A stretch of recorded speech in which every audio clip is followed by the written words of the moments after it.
और बड़ी खबर आ रही है, अब्दुल रहमान का शाहीन बाग कनेक्शन सामने आया है। 2021 में गिरफ्तार कलीम सिद्दीकी शाहीन बाग से गिरफ्तार हुआ था, उसके बाद इसका नाम रहमान कर रहा था।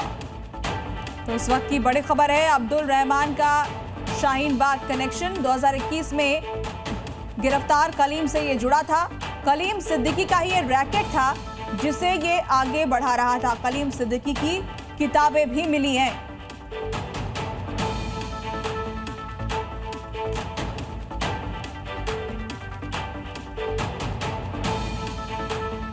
रहमान की गिरफ्तारी पर परिवार का आरोप है, जबरदस्ती धर्मांतरण नहीं करवाते थे, धर्मांतरण करना अल्लाह का हुक्म है। तो परिवार अब्दुल रहमान का बचाव कर रहा है, न सिर्फ बचाव कर रहा है बल्कि अपनी हरकत पर गर्व भी कर रहा है और ये दावा कर रहा है कि जो धर्मांतरण कराते थे वो जबरन नहीं कराते थे, बल्कि लोग जो अपनी मर्जी से आते थे उनकी मदद करते थे। क्या कहा उन्होंने, सुनाते हैं आपको। तमाम आरोप लगाए जा रहे हैं कि धर्मांतरण का पूरा खेल उनके द्वारा किया जा रहा था, धर्मांतरण उनके द्वारा। तो आप लोग सही मानती हैं कि धर्मांतरण वो जबरदस्ती नहीं करवाते थे ना? तो अगर वो जबरदस्ती किसी से कलमा पढ़वा रहे हैं बंदूक की नोक पर तो वो गलत है, लेकिन वो ऐसा थोड़ी करते थे, जबरदस्ती थोड़ी किसी से कलमा पढ़वाए हैं वो। जब कोई सामने वाला बोलेगा जब भी तो पढ़ाया, तो ये गलत थोड़ी है। आप बताओ, गलत लग रहा है आपको? कोई अपने मर्जी से आके बोल रहा है हमें कलमा पढ़ना है, पढ़ा दो, गलत है ये? बताइए, तुम बताओ अब। तो फिर क्यों ऐसा इल्जाम लगाया जा रहा है? जबरदस्ती ये करवाते हैं काम। क्या हमें डर नहीं है क्या? हमें अल्लाह का खौफ नहीं है क्या? हम अल्लाह के लिए करते हैं जो कुछ करते हैं। देखो, दुनिया के लिए नहीं करते हम काम। वो लड़की को भी रखे इसी वजह से रखे, सिर्फ हमारा अल्लाह हमसे राजी हो जाए, यही वजह है हमारी रखने की, और कुछ वजह नहीं है। ना कोई लालच है, ना कोई है, ना बाहर से कोई पैसा आता है, ना कुछ आता हमें। हमारे किस तरह के हालात है हमें मालूम है। आरोपी लोग की किताबें भी यहाँ पर मिली है, इस्लामिक किताबें मिली, पुलिस लेकर के इस्लामिक है ना। वो पहले की, जब मौलाना कलीम सिद्दीकी पकड़े नहीं गए थे, पहले ये काम होता था। वो पहले की किताबें है तो क्या करे बताओ? वो किताबें क्या करे? फेंक दे। उसमें अल्लाह और नबी के नाम लिखे हुए, हदीसें लिखे ली, कुरान शरीफ लिखे, क्या करे? फेंक दे उसे किताबें को। तो रखे हुए वो किताबें, और वो इल्जाम लगाया जा रहा है कि अभी भी चालू है ये काम। कलीम सिद्दीकी की भी गिरफ्तारी हुई। कलीम सिद्दीकी को कहा जा रहा है कि कलीम सिद्दीकी का ही सक्सेसर इनको बनाया गया, उन्हीं के कदमों पर चलने पे। झूठ है, बोल रहे उनकी जगह संभाल रहे हैं ये गलत है। हमें उनके घर वालों को नहीं जानते, उनको कुछ नहीं जानते।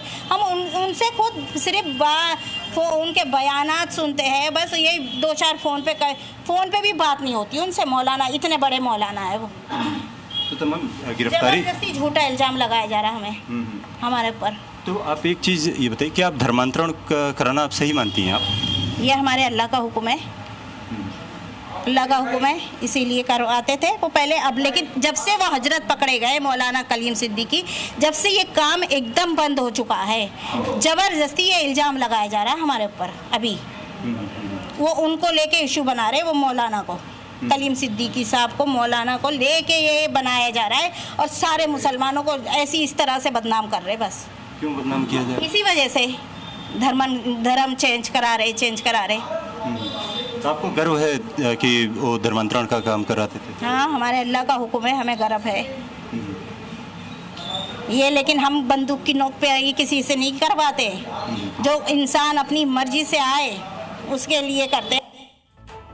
और बड़ी खबर आ रही है, ऑपरेशन अस्मिता को लेकर के बड़ा खुलासा हुआ है। वीडियो के जरिए आरोपी लोगों का ब्रेन वॉश करते थे। बताया जाता था कि अल्लाह ही सुप्रीम पावर है। मुस्लिमों पर अत्याचार के वीडियोस दिखाए जाते थे, फिलिस्तीन और गाजा के वीडियो दिखाए जा रहे थे। खास तरीके का साहित्य तैयार किया गया था। वीडियो में इस्लाम अपनाने को प्रेरित किया जाता था और अल्लाह ही सुप्रीम पावर है ये बताया जाता था। Goes for free. We will be held accountable for that on the day of judgment. You will be held accountable for what is happening today if you don't do anything about it.